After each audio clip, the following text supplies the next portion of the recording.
Hi friends, voting order ఎలా ఉంది? Audience కూడా వాళ్ళు ఇష్టం వచ్చినట్టు స్థానాలు కాకుండా మంచిగా ఆడేవాళ్ళని మంచి స్థానాల్లో పెట్టారా? ఆడియన్స్ ప్రతి ఒక్కరు గమనిస్తున్నారా? ఫిజికల్ కానీ మెంటల్లీ కానీ ఎలా ఆడుతుంది మొత్తం గమనిస్తున్నారా అనేది ఓటింగ్ ఆర్డర్లో వాళ్ళు వేసిన ఓట్లను బట్టి ఓటింగ్ ఆర్డర్ని బట్టి చూద్దాం. మనం ఫస్ట్ టైం మన ఛానల్ చూస్తున్న సబ్స్క్రైబ్ చేయండి, లైక్ చేయండి, షేర్ చేయండి. ఫస్ట్ పొజిషన్లో రోహిత్ ఉన్నాడు. ఆల్ ఇన్ వన్ అన్నిట్లో కూడా ఇచ్చిపడేసే క్యాండిడేట్ రోహిత్ నాయుడు చాలా బాగా ఓటు అప్పీల్ కూడా చేసుకున్నాడు. స్వార్థం అనేది లేదు. ఎందుకంటే నీకు ఓటు అప్పీల్ ఇంతకుముందు ఛాన్స్ వచ్చింది, వస్తే కూడా తను తీసుకోకుండా పక్కన వాళ్ళకి సృష్టికి ఇచ్చేసాడు. బాగా ఆడిందని అమ్మాయికి ఇచ్చేసాడు. అట్లా టాలెంట్ ఉండాలి, మంచి మనసు, మంచి అబ్బాయి. అంటే మంచి అబ్బాయిని కాకుండా గేమ్ పరంగా మెంటల్లీ పరంగా ఏ గేమ్లైనా సరే ఏది దాచుకోకుండా డిఫెండ్ చేసుకోవడం కానీ, గేమ్ ఆడటం కానీ, ఫిజికల్గా కానీ మెంటలీగా కానీ మోస్ట్ వాల్యుబుల్ ప్లేయర్గా రాత్రి ఎపిసోడ్లో కూడా అభిజిత్ పొగటం జరిగింది. ఓటీపీలు చేసుకున్నాడు. తద్వారా ఆడియన్స్ కూడా ఆదరించి అన్నీ గమనిస్తున్నారు కాబట్టి ఆడియన్స్ ఆదరించి ఫస్ట్ పొజిషన్ రోహిత్ నాయుడు పెట్టారు. సెకండ్ పొజిషన్ వచ్చిన అమన్ కొంచెం కొన్ని సరి చేసుకుంటే బాగుంటుంది. కానీ అమన్ కూడా పర్లేదు, బాగా ఆడుతున్నాడు. ఫిజికల్ కూడా బాగా ఆడతాడు.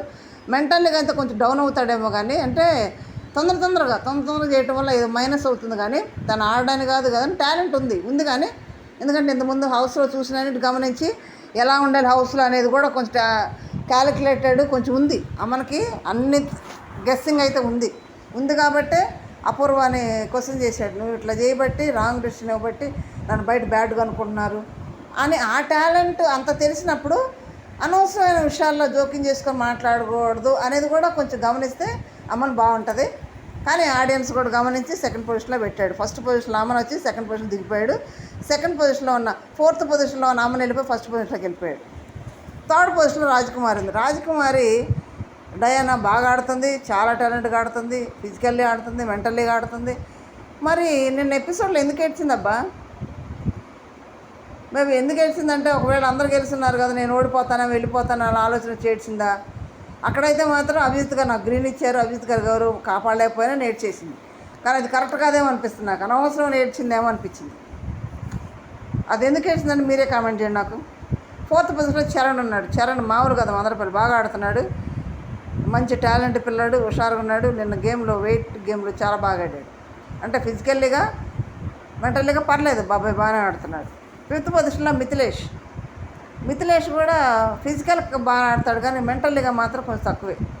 కాకపోతే మరి ఫిజికల్ గేమ్స్కి బాగా ఉపయోగపడతాడు. సిక్స్త్ పొజిషన్లో ఝాన్సీ రైతు బిడ్డ అయినా కానీ అమ్మాయి తన సింగర్తోటే ఫైన్కి వచ్చింది.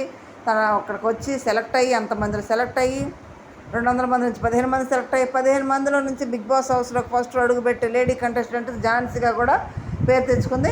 ఝాన్సీ వెళ్ళబోతుంది. ఓకే ఫ్రెండ్స్, సెవెంత్ పొజిషన్లో షాలిని ఉంది. షాలిని చక్కనమ్మాయే కాకుండా చాలా క్యాలిక్యులేటెడ్గా చాలా ఆలోచించి స్ట్రాటజీ వేయటం కానీ, గ్రూమ్ లీడ్ చేయటం కానీ, ఎవరిని తీస్తే ఎవరు ముందుకెళ్తారు నేను ఎట్లా ముందుకెళ్తాను అనేది ఆలోచించి బాగా ఆడుతుంది. ఎయిత్ పొజిషన్లో సృష్టి ఉంది. సృష్టి నా గేమ్ వేస్ట్, మెంటల్గా తను అస్సలు పనికిరాదు, అస్సలు ఆడలేదు. ఒక్క పాయింట్ కూడా లేదు. తన వల్ల ఆ గేమ్ అక్కడ టీం ఓడిపోవాల్సి వచ్చింది సృష్టి వల్ల. నైన్త్ పొజిషన్లో హేమంత్ ఉన్నాడు. ఇంకా హేమంత్ ఇది సరిపోదు, ఇంకా బాగా ఆడాలి. ముందుగానే సత్తా ఇంకా బాగా ఆడాల్సి ఉంటుంది.